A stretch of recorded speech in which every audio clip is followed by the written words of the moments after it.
I ran into this last week. Here's what fixed it for me. Changing your password on TikTok is pretty straightforward, and it is a good idea to keep your account secure. Here is how to do it step by step. Step 1. Open the TikTok app. Launch the TikTok app on your mobile device. Make sure you are logged into the account for which you want to change the password.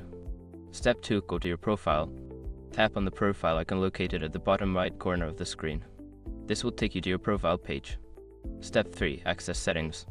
In your profile, tap the 3 horizontal lines or the 3 dots in the top right corner to open the settings menu. Step 4. Select security and login. Scroll down and find the option labeled security and login. Tap on it to proceed to the password change section. Step 5. Change password. Tap on change password and follow the prompts to enter your current password and then your new password.